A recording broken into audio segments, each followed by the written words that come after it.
चुनावी धोखाधड़ी के मास्टर है अमित शाह, कल्याण बनर्जी का बड़ा बयान। तृणमूल सांसद कल्याण बनर्जी ने अमित शाह पर किए जुबानी हमला।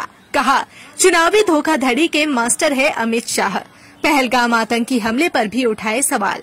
तृणमूल सांसद कल्याण बनर्जी ने हाल ही में बंगाल का दौरा कर चुके प्रधानमंत्री नरेंद्र मोदी और गृह मंत्री अमित शाह पर जमकर निशाना साधा।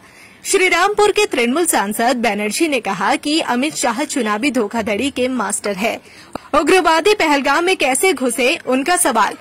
कुछ उग्रवादी आए और पर्यटकों को गोली मारकर पैदल ही चलते बने, जबकि प्रधानमंत्री नरेंद्र मोदी और गृह मंत्री अमित शाह सो रहे थे। बीएसएफ कहाँ थी? पश्चिम बंगाल पर हमला होने पर इतनी सारी सीआईएसएफ और इतनी सारी बीएफ आती है। क्या पाकिस्तान कोई नया उग्रवादी देश है? प्रधानमंत्री नरेंद्र मोदी और गृह मंत्री अमित शाह कहेंगे, तब जाकर हम लोग मानेंगे और फिर हमें पता चलेगा दो ही बेकार लोग हैं। इससे पहले 2024 में उन्होंने कहा कि इस बार 400 पार। उसका क्या हुआ? कल्याण बनर्जी ने कहा कि अमित शाह ने सबसे ज्यादा चुनावी धोखाधड़ी की है। वे चुनावी धोखाधड़ी के मास्टर हैं। उन्होंने गुजरात में क्या कम चुनावी धोखाधड़ी की? ऑपरेशन सिंदूर क्यों करना पड़ा? उनकी विफलता के कारण। वे ऑपरेशन पश्चिम बंगाल कह रहे हैं। एक बार संसद में ऑपरेशन पहलगाम के बारे में बताइए और फिर आप देखेंगे यह ऑपरेशन मोदी और ऑपरेशन अमित शाह बन जाएगा।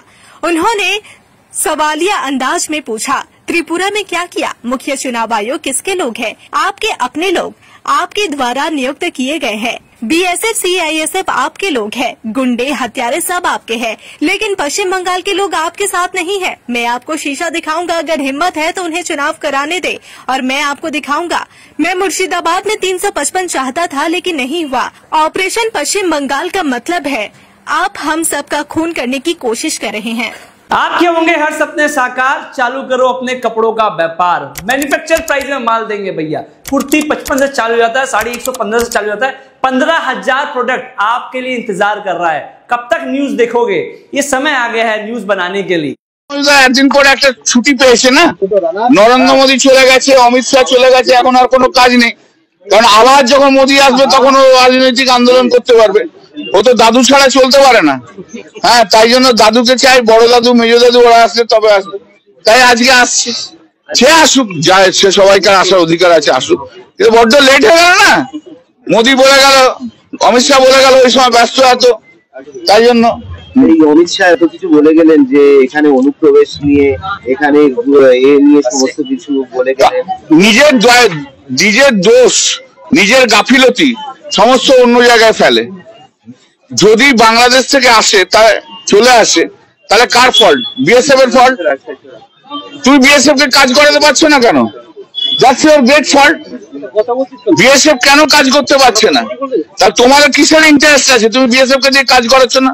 পহেলগাঁয়ে যে ইনসিডেন্ট হয়েছে, সেই ইনসিডেন্টের দোষ তো নরেন্দ্র মোদী এবং অমিত শাহ। অমিত শাহ কোন রকম আজকে কোনো ইন্টেলিজেন্স রিপোর্ট ছিল না, ছেড়ে গেল নাকি? বাইরে থেকে কয়েকজন টেররিস্ট এলো, টেররিস্ট এসে গুলি করে মেরে দিয়ে টেররিস্ট হাঁটতে হাঁটতে চলে গেল। আর অমিত শাহ নরেন্দ্র মোদী ঘুমোচ্ছিলেন। ওদের বিএসএফ কোথায় ছিল? এত বিএসএফ এত সিআইএসএফ। পশ্চিমবাংলাতে একটা ঢিল পড়লে সঙ্গে সঙ্গে 15টা সিআইএসএফ, 15 বিএসএফ, ভোট হলে 1500 কোম্পানি বিএসএফ সিআইএসএফ দেওয়ার জন্য ব্যস্ত থাকে। কিন্তু যেখানে আমরা কি জানি না পাকিস্তানকে নতুন টেররিস্ট কান্ট্রি হলো নাকি? পাকিস্তান তো অনেকদিন আগে থেকে টেররিস্ট কান্ট্রি ভাই, সবাই তো জানে। পাকিস্তান হচ্ছে টেররিস্টদের আতুর ঘরে, তো সবাই জানে। একে মোদী আর অমিত শাহ বলে বলে জানবো? অপদার্থ দুটো লোক এসছে, নরেন্দ্র মোদী আর অমিত শাহ। সবচেয়ে বড় অপদার্থ হচ্ছে অমিত শাহ। গোপাল ঠাকুর একদম, হ্যাঁ গোপাল ঠাকুর সেই আসছে। এই আওয়াজ তো 2021-এও বলেছিল, এই আওয়াজ তো 2024-এ বলেছিল, সারা ভারতবর্ষব্যাপী বলেছিল না, ইসকা বাদ 400 বার বলেছিল 240। মুখে এমন ঝামটা খাবে না যখন 2024-এ নির্বাচন হবে। কিন্তু ওদের লজ্জা নেই, দোকান কাটা। আরো সবচেয়ে বেশি রিগিং তো অমিত শাহ করেছে। অমিত শাহ তো রিগিং মাস্টার। অমিত শাহ হচ্ছে রিগিং করার একটা মানে আইডিয়াল ম্যান। লোকে ওকে থেকে রিগিং করার কথা ভাবে। গুজরাটে কম রিগিং করেছে, ও তো রিগিং মাস্টার জেনারেল। ও এখন আবার সততার কথা বলছে। ওর কাজ ছিল দিনের পর দিন শুধু লয়ার্সের চেম্বারে বসে থাকা, বেল নেবো, এই নেবো, অমুক নেবো, তমুক নেবো। 10 বছর তো লয়ার্স চেম্বারেই কাটিয়ে দিয়েছে বেল নেওয়ার জন্য। কত ক্রাইম করেছিল, কত করেছিল। পরে সরকারে এসছে, যাই হোক সেসব কেস ফেস গুলো এদিক ওদিক হয়ে গেছে আর কি, ঠিক আছে না। অপারেশন সিঁদুর করতে হলো কেন? অপারেশন সিঁদুর করতে হলো ওদের ব্যর্থতার জন্য। তো ওরা ব্যর্থ ছিল, সেদিনকে আটকাতে পারেনি টেররিস্টদের, তাই জন্য এখন মানুষকে ডাইভার্ট করার জন্য, অন্য কোনো চিন্তা ভাবনা গুলোকে ডাইভার্ট করার জন্য অপারেশন সিঁদুর বলছে। উনি তো অপারেশন সিঁদুর, অপারেশন বেঙ্গল বলেছে। আমরা তো একটা স্পেশাল সেশন চেয়েছি যে ওই পয়ালগাঁওর ইনসিডেন্ট নিয়ে বলার জন্য।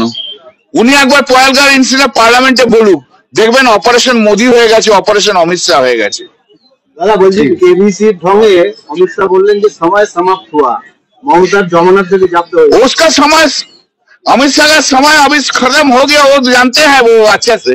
नरेंद्र मोदी अमित शाह का समय खत्म हो गया, वो जानते हैं। सुनुन, যে অমিত শাহ নরেন্দ্র মোদী সরকার দুটো স্ক্র্যাচের ওপরে চলে না, দুটো স্ক্র্যাচ দিয়ে চলে, নিজের পায়ে দাঁড়াতে পারে না, তাদেরকে এসব কথা বলা মানায় না। চোরের মার বড় গালা, বড্ড সবচেয়ে বেশি রিগিং করেছে। ত্রিপুরাতে তো রিগ করে 90% 5% পঞ্চায়েত নিয়েছো, আসামে 80% পঞ্চায়েত করে নিয়েছো রিগিং করে। আরে রিগিং করবো কি? চিফ ইলেকশন কমিশনার তো তোমার হাতে অ্যাপয়েন্টমেন্ট, তোমার নিজের লোক, আরে তোমার ডিপার্টমেন্টের লোক অমিত শাহ। আমি আর অন্য ওয়ার্ড ইউজ করছি না, তাহলে আরো মুশকিল হয়ে যাবে। কনস্টিটিউশনাল পোস্ট হোল্ড করে একটু সম্মান দিয়ে বলছি, তো নিজের লোক। চিফ ইলেকশন কমিশনার তোমার লোক, ইলেকশন সব লোক তোমার লোক। তুমি তো বলেছিলে যে তখনকার সব সরকারি কর্মচারী আমাদের সঙ্গে আছে, 2024 বলেছিল না? তা সবাই তোমার লোক, বিএসএফ সিএসএফ তোমার লোক। শুধু একটা জিনিস তোমার নেই, যে বাংলার জনগণ তোমার সঙ্গে নেই, আর সব তোমার সঙ্গে আছে। গুন্ডা থেকে আরম্ভ করে, লুটেরা থেকে আরম্ভ করে, ধাপ্পাবাজ, খুনি, সব তোমার সঙ্গে আছে। ইলেকশন কমিশন তোমার সঙ্গে আছে, সিআইএসএফ, বিএসএফ সব তোমার সঙ্গে নেই আছে। নেই শুধু কি, বাংলার জনগণ তোমার সঙ্গে নেই। কাঁচকলা করে দেখিয়ে দেবে। ওই তো বলে দিলাম, হিম্মত থেকে করুক না, হিম্মত থেকে কালকে ইলেকশন করুক না। চেয়েছিল তো মুর্শিদাবাদ ইস্যু নিয়ে 355 চেয়েছিল, ওরা নিয়ে চেয়েছিল তো ওই এনআইএ এর চেয়েছিল, পায়নি। সুপ্রিম কোর্টে গেল, সুপ্রিম কোর্টে যেও চেয়েছিল, এই নামে ও নামে সে নামে বেনামে দেনামে, হ্যাঁ, ওই একটাও তো কিছু পায়নি। হবে না। অপারেশন পশ্চিমবাংলা আপনাকে আমাকে খুন করতে চাইছে।